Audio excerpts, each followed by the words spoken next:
Good afternoon, everyone. How are you all doing today? I genuinely hope your day is treating you well. Let me open today's session with something most people have never been told.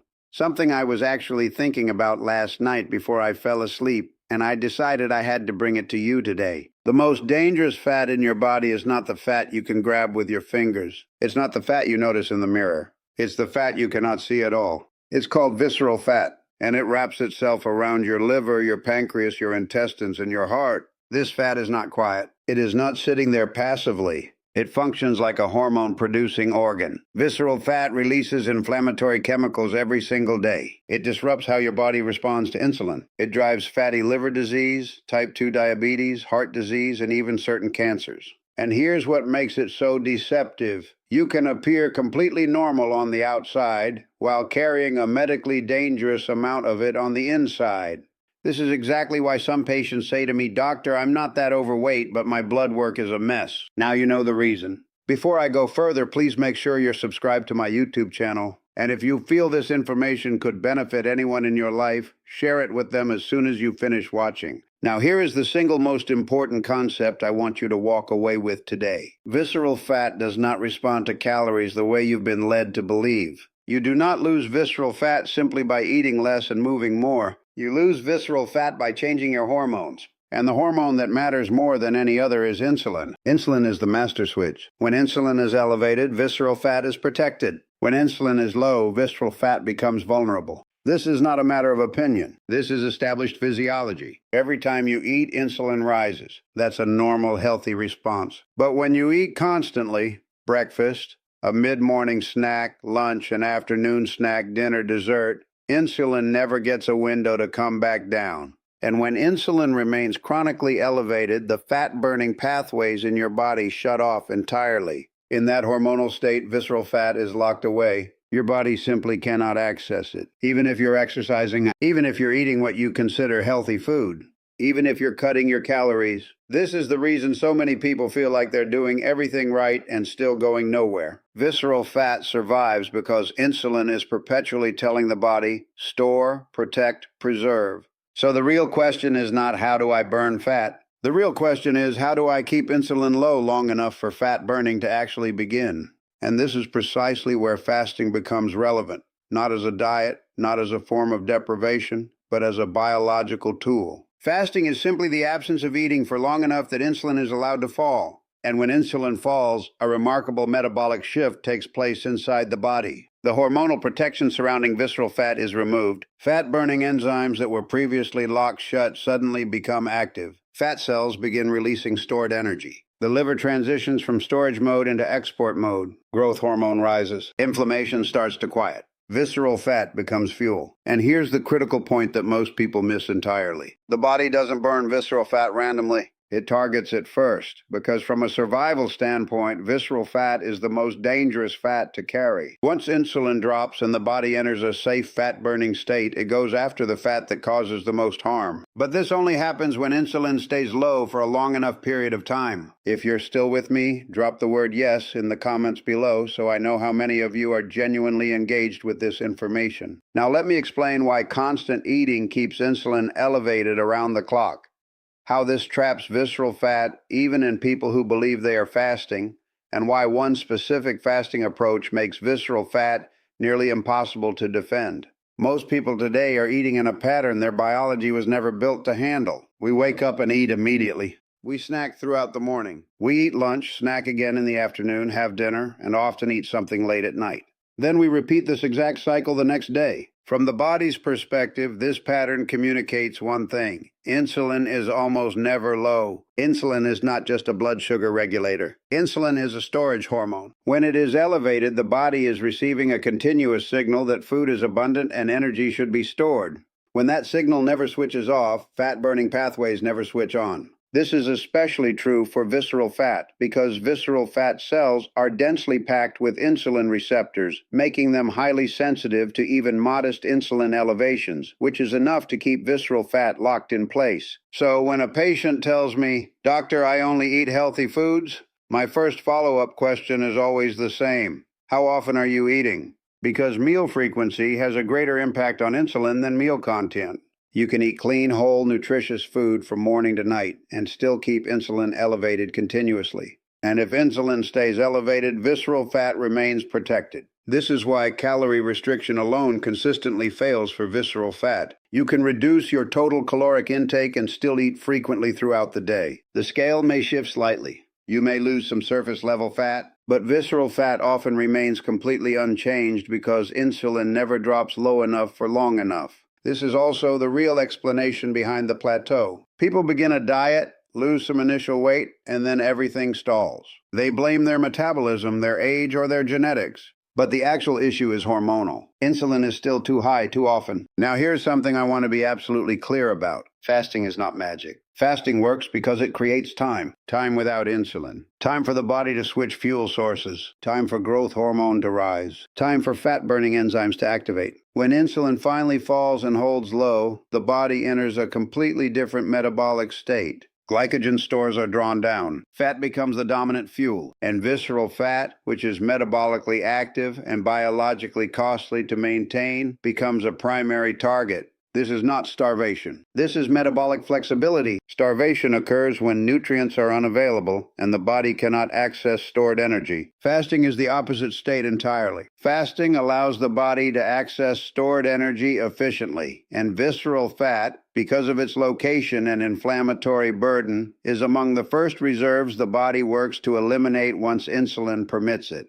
But here is where many people go wrong. They fast inconsistently. They skip breakfast one day, then eat late into the evening the next. They snack during their fasting window. They consume sweetened beverages or coffee with cream that keeps insulin elevated without them realizing it. From the body's perspective, insulin never truly falls. So visceral fat survives. Drop the word insulin in the comments below if you want me to create more content on insulin resistance. And if you're finding this valuable, please hit the subscribe button and leave a like on this video.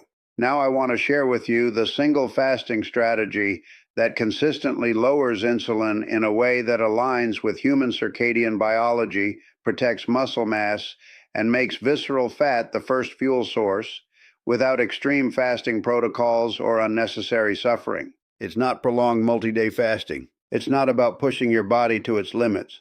It's something considerably simpler and considerably more powerful. It's called early time restricted eating.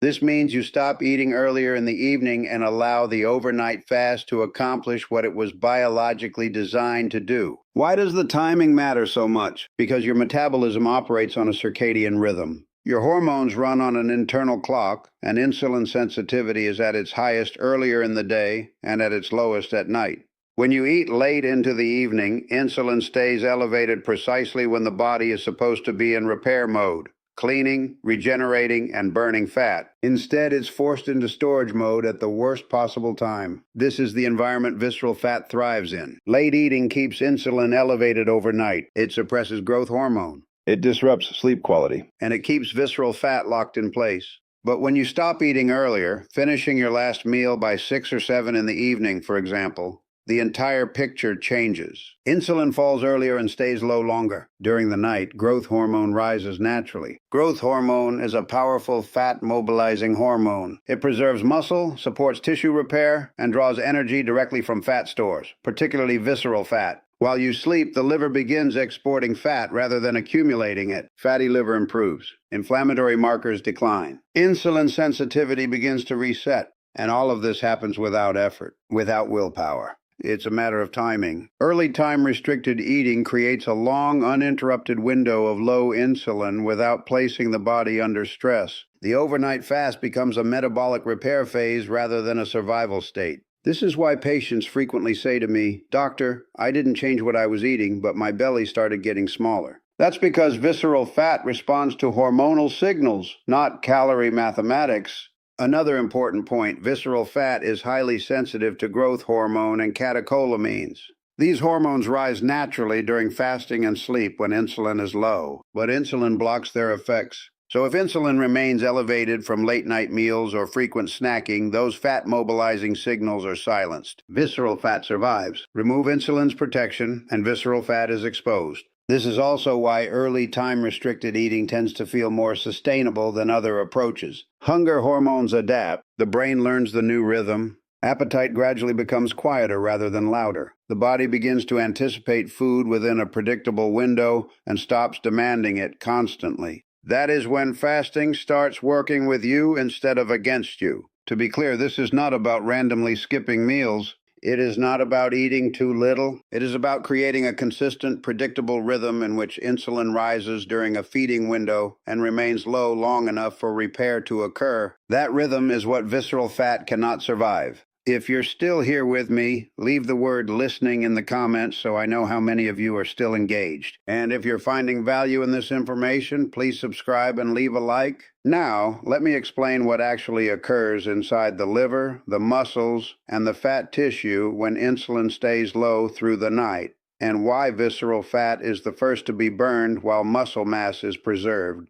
This is where people begin to understand that fasting is not simply weight loss. It is metabolic repair. When you stop eating early and insulin falls, the liver is the first organ to respond. During the day, with frequent meals, the liver is in continuous storage mode. It takes incoming glucose and converts it into fat. That fat accumulates inside the liver cells, contributing to fatty liver disease, insulin resistance, and systemic inflammation. But when insulin holds low overnight, the liver changes its role entirely. Rather than storing fat, it begins exporting it. Fatty acids are released into circulation to be used as fuel throughout the body. This is one of the earliest and most consequential steps in visceral fat reduction. As liver fat decreases, insulin sensitivity improves. And as the liver becomes insulin sensitive again, the entire metabolic system starts to recalibrate. This is why patients often see improvements in triglycerides, fasting insulin levels, and liver enzymes long before they see dramatic changes on the scale. Simultaneously, muscle tissue becomes more metabolically flexible. In a low insulin state, muscles develop a greater capacity to use fat and ketones efficiently.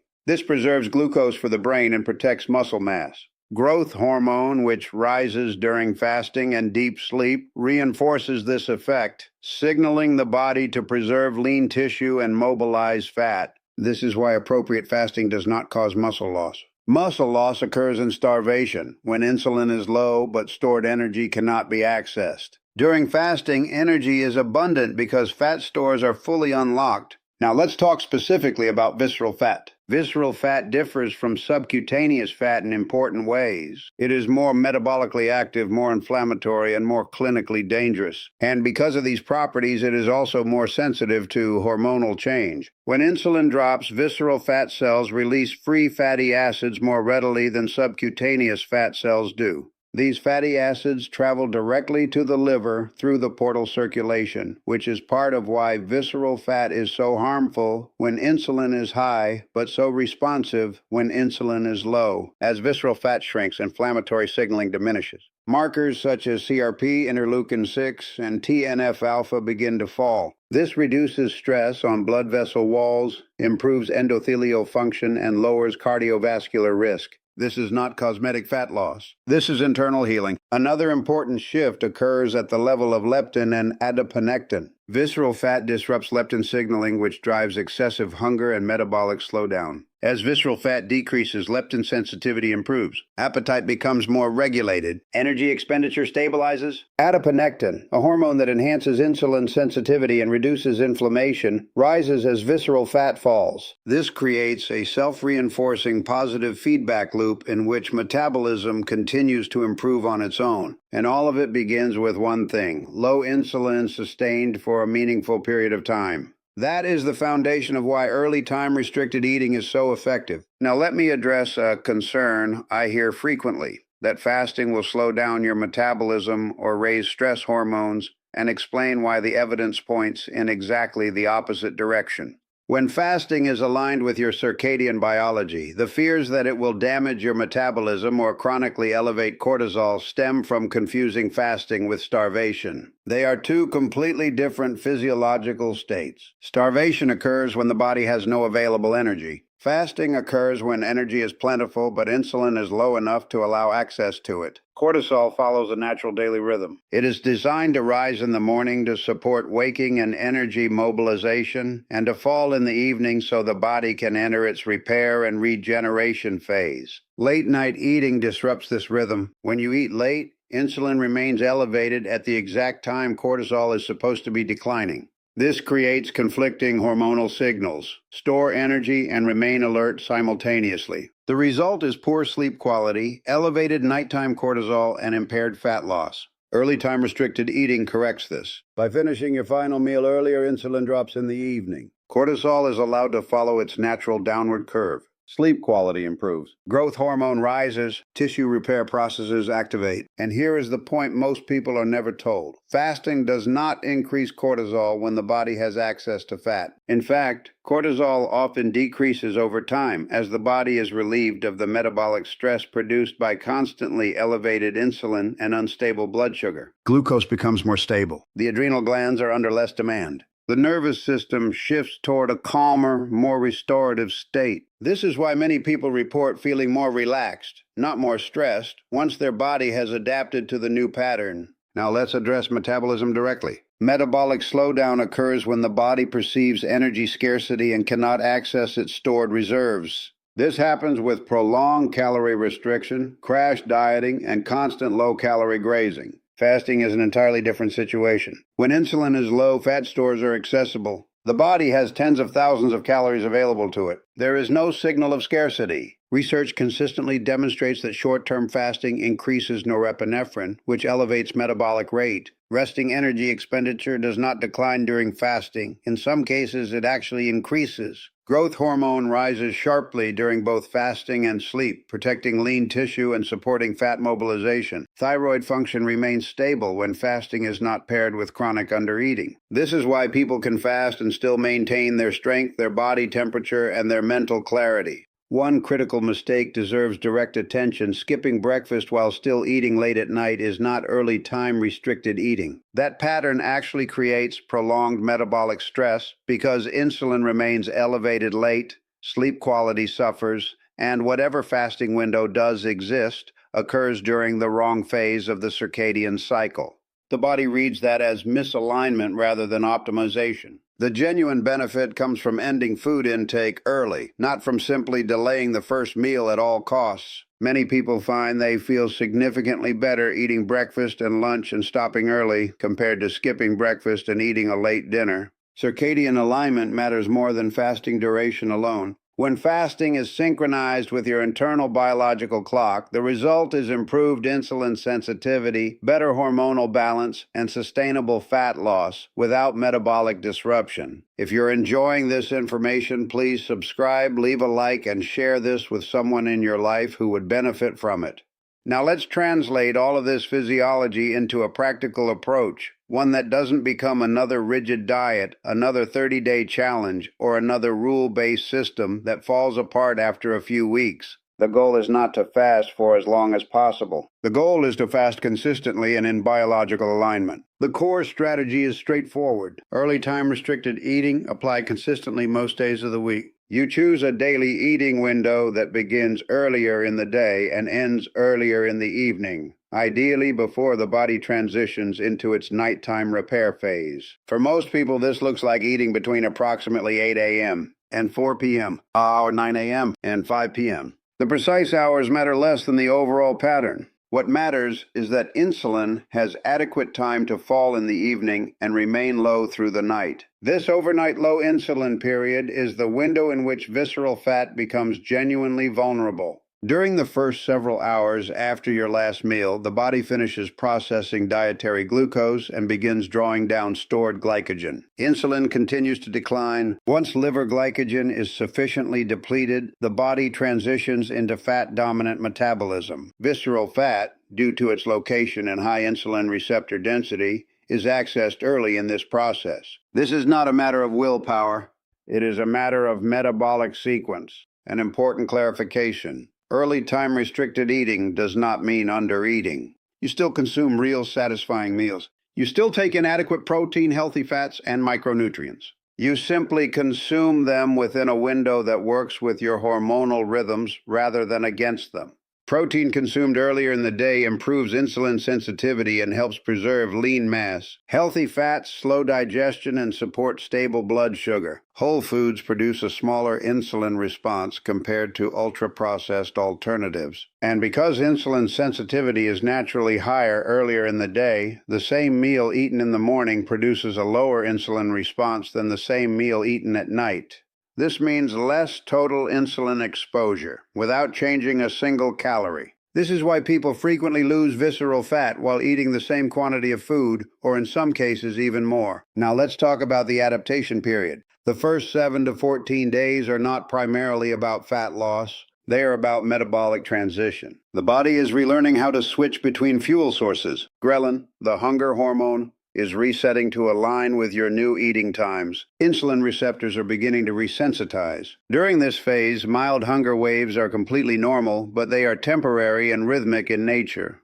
They rise and pass like a signal, not an emergency. Adequate hydration, electrolyte balance, and sufficient protein make this transition considerably smoother. Sleep gradually deepens. Morning energy improves. Cravings begin to quiet down on their own. And here is a mental reframe that matters more than you might expect. You are not skipping meals. You are closing your eating window. That distinction is important because the body responds to perceived patterns, not perceived deprivation. Once the rhythm is established, visceral fat loss becomes an ongoing background process, not something you have to consciously force every day. One more point that carries significant practical value. You do not need to do this perfectly. Even 5 days per week of consistent early eating can dramatically reduce total insulin exposure over time. Occasional social flexibility does not erase the hormonal signal, as long as the overall pattern is maintained and returned to. This is how metabolic health is genuinely restored, not through intensity or perfection, but through repetition and consistency. At this point, the story of visceral fat should look fundamentally different to you. It is not stubborn. It is not personal. It is not evidence of failure. Visceral fat is a response. It exists because the internal environment has been sending one continuous message. Energy is always incoming. Insulin is always elevated, and storage is safer than release. When that signal changes, visceral fat has no biological reason to remain. That is the part most people are never told. The body does not hold on to visceral fat out of spite. It holds on to it because hormones instruct it to. The moment insulin exposure is reduced in a consistent rhythmic way, that protection dissolves. Fasting, specifically early time restricted fasting, is not powerful because it is extreme. It is powerful because it restores order. Low insulin at night allows growth hormone to rise freely. Growth hormone in adults is not primarily a muscle-building hormone. It is a repair and fat-mobilizing hormone. It draws energy from internal reserves with a strong preference for visceral fat while actively protecting lean tissue. Simultaneously, mitochondrial function improves. Cells regain the ability to shift fluidly between glucose and fat. Inflammatory markers decrease. Liver fat begins to clear. Insulin sensitivity improves further. A genuine positive feedback loop takes hold. This is what metabolic flexibility looks like in practice. And when metabolic flexibility is restored, visceral fat becomes metabolically expensive to maintain, so the body lets it go. Notice what is absent from this entire framework. There is no instruction to grind harder. There is no obsession with counting calories. There is no punishment attached to eating the wrong food. Instead, there is timing, there is rhythm, and there is an understanding of physiology. This is why so many people feel genuinely calmer when they stop eating late. Sleep improves. Morning anxiety fades. Energy stabilizes throughout the day. These are not side effects. They are indicators that the nervous system and hormonal environment are coming back into balance. And when the nervous system feels safe, fat loss stops being something the body resists and becomes something it permits. That is the deeper truth here. Visceral fat loss is not about forcing a change.